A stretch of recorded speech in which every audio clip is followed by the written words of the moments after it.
Just say it, man. Don't make me ask 20 questions. What is the point? Get to the point. Just say it already. Welcome to the Podgram. Welcome back to the Podgram. I hope you have a few minutes to listen to Brigham Buhler explain corruption in the medical industry on the Joe Rogan Experience, number 1873. I've split this episode in half in case you don't have 20 minutes to spare, but the first half is essential information everyone needs to become aware of. Foul language ahead, sorry about that. Big insurance controls more than people realize. Like, it controls every aspect of medicine. Why is that more dangerous? So one example I can give you is, a lot of people don't know this, but so the big five insurance companies, there was a group called a PBM. Have you ever heard of a PBM? No. A lot of people haven't. It's called a pharmacy benefit manager. Okay, the PBM was brought out, I think, in the 70s or 60s, and the goal was to sort through all these new medications coming on the market, and they were a consumer advocate. The job of the pharmacy benefit manager was to go negotiate with big pharma and drive down the rates of these new products and new drugs so that patients could afford it. And it worked for a while. But what people didn't realize happened is over time, the PBMs began to negotiate rebates, and they're covered by safe harbors. So we, the public, have no visibility. The federal government has no visibility. Nobody knows what the pharmacy benefit managers are getting paid. Here's what I mean by that. Insulin. Eli Lilly launched insulin. That's a hot button right now. Everyone talks about insulin and the cost of insulin. When Eli Lilly launched the product, they made $145 per vial in profit, all right, or in revenue. Since then, even though the price of insulin has tripled, Eli Lilly now makes less than, I think, $120 for the same vial. So the question becomes, wait, where did those additional dollars go? It's the same on all these drugs. What happens is the pharmacy benefit manager goes to the big pharmaceutical companies and says, do you want patients to be able to get coverage and use this drug and have it covered by their insurance? Then you've got to give us a rebate. We want $50 a vial, or I think right now they're getting $30 an insulin vial or something like that is what the analytics say. And all this is also on the website. I put all this out there. So the pharmacy benefit manager is indirectly running up the cost of care because what they're doing is negotiating a cut for themselves. So then Eli Lilly and these companies go, oh, okay, well, we're going to raise our price by $25 a vial so we can pay the rebate to the pharmacy benefit manager so we can get preferred tier pricing on an insurance plan. And so almost any drug on an insurance plan that's a tier 1, meaning like that's a drug the insurance pushes you towards, typically has a rebate that goes to the pharmacy benefit manager. Jesus. And so here's why that gets even more fucked up. The pharmacy benefit managers control 82% of the three big pharmacy benefit managers control 82% of the medications filled in America. 82% of the prescriptions filled in America are controlled by three big powerhouse pharmacy benefit managers. But the plot thickens. Who owns the pharmacy benefit managers? The big five insurance companies. Cigna, Aetna, United. They've gone out and bought the pharmacy benefit managers. So the people who decide what drug goes on formulary, what your copay is, what your employer's expenses are, what gets reimbursed, what doesn't get reimbursed, are also getting rebate incentives on the back end. And here's why that's really important. And this is what most people are not understanding. I owned a retail pharmacy that would bill insurance carriers. If you come into my pharmacy, if your grandma comes in and she tries to fill a prescription, I'll give you metformin. My cost on metformin is roughly $2. I would sell her metformin for $4. As soon as she discloses that she has insurance, I have a gag clause. I am not allowed to tell her my cash pay price. I swipe her insurance card, Blue Cross, whatever it may be, boom, copay $10. And she gets her medicine, I charge her $10. Immediately when I swipe that card and I enter all that in the computer, I get a $7 clawback. Where does it go? It goes to the PBM. So you give it, like, I could have saved her $6, but I can't disclose to her that And now the money, the profits, I make less money, she pays more money, and the money goes back to the big insurance companies. And so I watched this fucking asshole talk in front of Congress who's like the head of the PBM, I don't know his exact title, and he's like, well, if we didn't save money, nobody would be employing us. You're employing yourself, dipshit. What are you talking about? Wow. If we didn't save money. The state of West Virginia felt like they were being defrauded by the big insurance companies and the PBMs. They fired them. And they said, we're going to bring everything in-house. They saved $22 million in the first 12 months. Whoa. You can Google PBM get fired by state, and state after state. Right now, the state of Texas is suing, I'll butcher it, Centene or something like that. They're like, they're a very small PBM, but they control the governmental pay. And so even that gets tricky because as we begin to talk about power, big insurance will literally rip the head off of big pharma and shit down their throat. They have all the fucking power, dude. 100%. All the power is in big insurance. They control what drugs get approved. They control what drugs get covered. They control like which tier placement they get. And now the big insurance companies control all your lab testing. Any of the, like if you want to get a blood work done, like an example is too, I owned a blood lab. You know, I've had a bunch of different experiences in this space. Doctors would say, okay, yeah, this makes sense. We'd start educating them on all the panels to pull. And for about 12 months, we got reimbursed. And then the insurances started sending letters to doctors saying, we don't think you should have pulled this blood work. If you continue to pull these extensive panels, we will put your contract under review.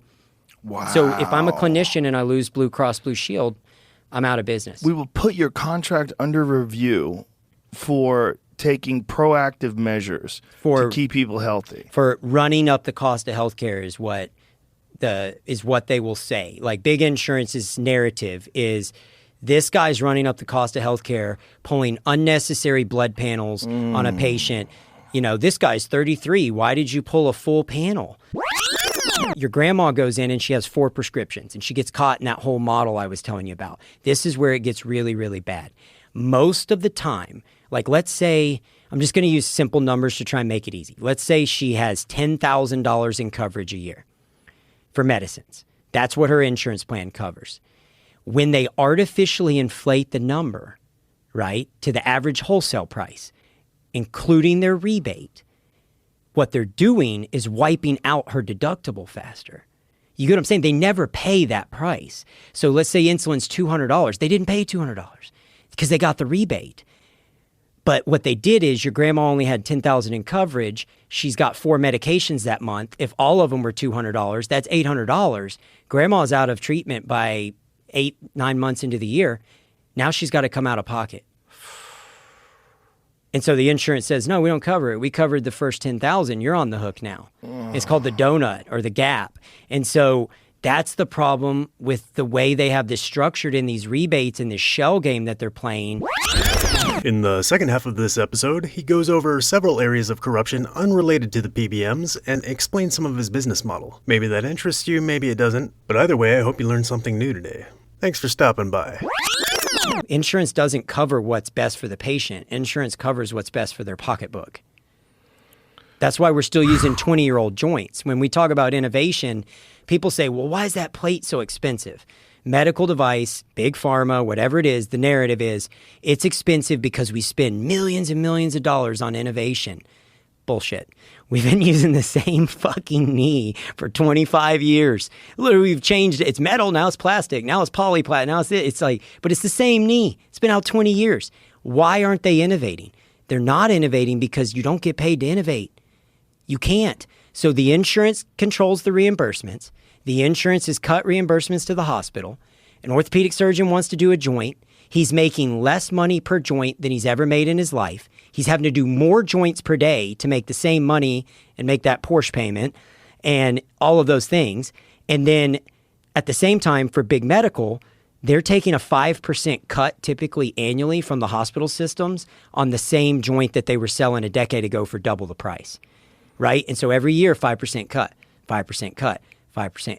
That's not going to go back up. You think you're going to launch some new state-of-the-art joint into the marketplace and all of a sudden be able to charge $5,000 a joint? No, there's no way, because the hospital is going to say hit the bricks. And now that's even controlled. When we talk about innovation, what's happened is where I was going earlier with the doctor used to know the family and used to come to the house and used to know you as a human. You're just a number. You're coming into the hospital. He's got to see 42 patients that day. He's hoping that a percentage of you need surgery so he can continue to up their numbers. And most guys, again, like I said, 90% of these people truly care. Like they do. They're not bad guys. And they come in with the best of intentions, but the system chews them up and spits them out. And so big medical is not innovating anything that's not going to get reimbursed. And we're in an insurance model. So innovation is now stifled because I can't launch a state-of-the-art joint if I'm not going to get paid for it. And you're not going to get paid for it in this sick care system. You're going to make less next year than you made this year. That's just where we're at. And the hospital's going to get paid less next year than they did this year. While the profits of the big 5 insurance companies are the biggest they've ever been. Halfway through this year, I want to say, and Jamie, you can fact check me if you want, I'm not positive, but I want to say it's $300 billion in revenue is what United Healthcare had done halfway through the year. I mean, the numbers are just getting staggering, and they have so much power and so much lobbying. They control what products get put on the formulary. They control what reimbursements are on surgeries. They control what your copays and deductibles are. They control what the employer's plan costs the employer. And the only way to continue to make the Ponzi scheme work is to either cut benefits or increase cost. And so they're doing a little bit of both. Every year, the cost of our healthcare goes up and we get a little less coverage. People don't understand this. Every single thing that touches your physician's practice, there is a potential that they either indirectly or directly have a financial interest in. Forget big pharma. Forget them getting paid as a consultant. That's pennies on the dollar. Your orthopedic surgeon owns the braces that get put on your knee and marks them up. They own into the labs and the MRI centers. They own into the surgery centers where they cut. They own into all of it, right? So what happened is insurance pays less and less and less. Doctors start making less and less and less. Doctors look for ways to recoup the income that they lost and launches into what's called an ancillary market. So all of a sudden, overnight, on every corner, MRI centers popped up because people went out and told doctors, you can own into the MRI center. Instead of sending it off to just a random MRI center, send it off to your MRI center and you own in. And I'll manage it and I'll run it for you. And so, now granted, again, 90% of people do shit right. 90% of them are doing these MRIs anyway. But there are the outliers that are terrible humans that are going to run more MRIs because they have a financial interest. Physicians are legally allowed to have a passive interest. So the way the law reads is you can never pay a provider or an influencer of referrals on the value or volume of his or her referrals. That's the law. But you're allowed to sell them an interest in a business entity. So when your surgeon takes you to a surgery center, they own into that typically. And the way the law reads is they can own up to 40%. Now, what you're not allowed to do is ever adjust or change things based off that provider's referrals. So the way we ran our model, everybody writes a check, everyone buys in, everyone has equal equity, everyone gets a distribution on the success or failure of the entity. I don't care if you send me 500 patients or 5. It doesn't matter. You're all getting the same distribution. Does that make sense? Yeah. In an effort to not skew that line. And then for me, it was so passionate because what we were selling was non-abusive, non-addictive pain creams. And I'm like, oh my God, this is like, we can save lives. We can get people away from taking these abusive drugs.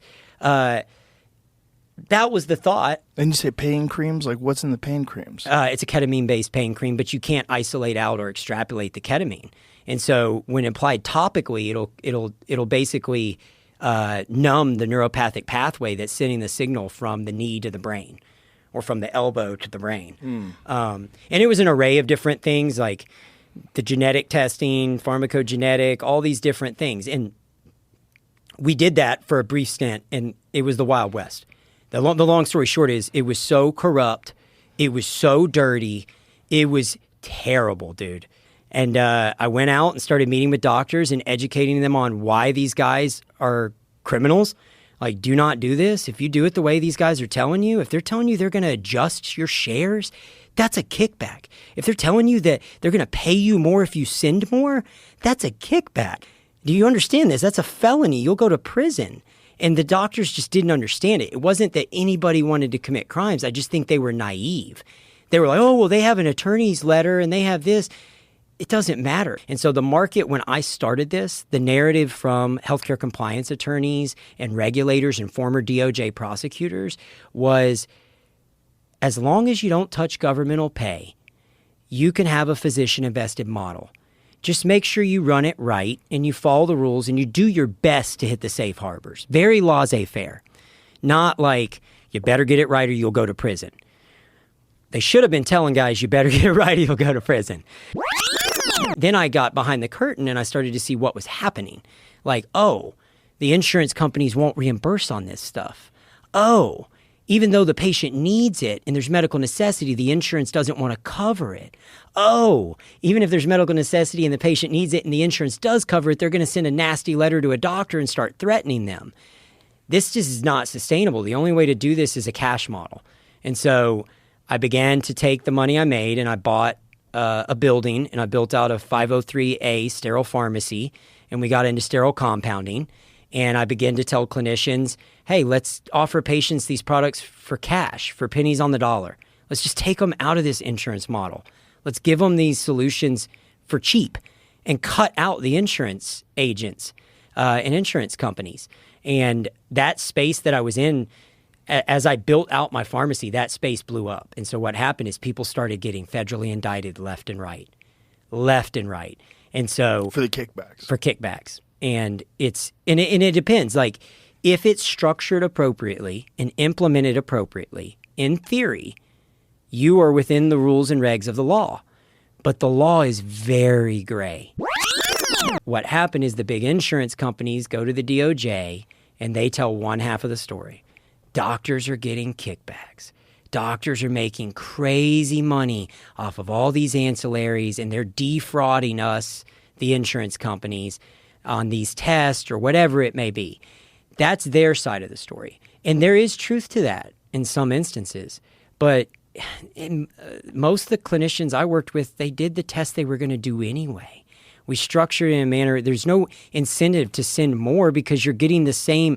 If you send 500 or 10, you're getting the same distribute. Does that make sense? It's based off your equity in the entity, not the value or volumes of your referrals.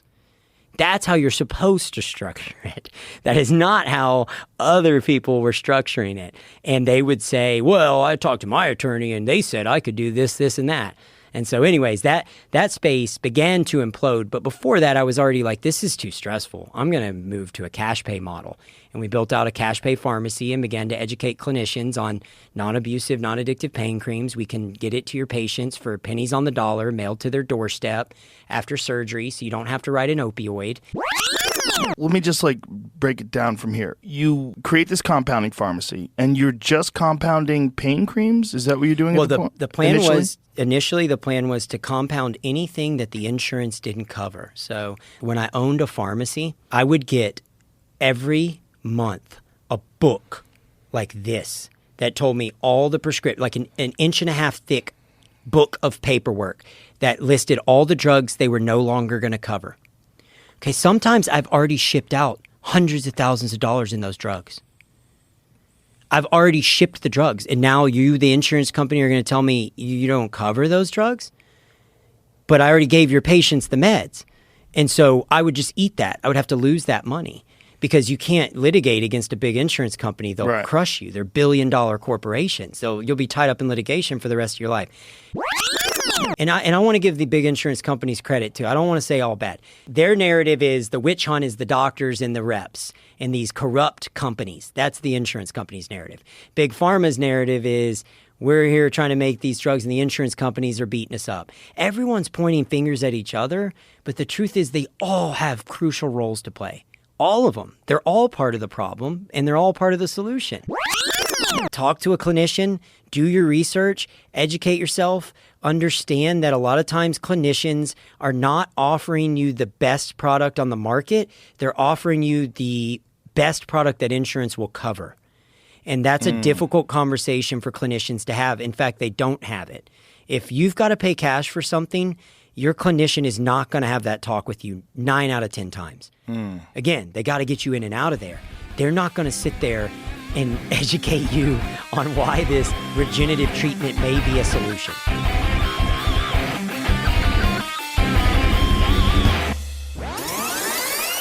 Thanks for listening to this installment of The Podgram. I hope it contains something useful for you. If you enjoy these selections and are curious about the curator's own thoughts, you can check out my other podcast, Psychic Lube, where I share concise concepts meant to grease the intellectual gears and help get your creative juices flowing. Each episode is an ongoing collaborative project that welcomes listeners to expand or rebut its points by email or comment, the most interesting of which get incorporated through periodic re-recordings. As always, if you're intrigued by today's content, I encourage you to go listen to the full podcast in its original form directly from its creators so that their sponsors keep paying them to make stuff for us and nobody feels compelled to sue me for copyright infringement. Now, get off your phone and go do smart stuff. Have a productive day.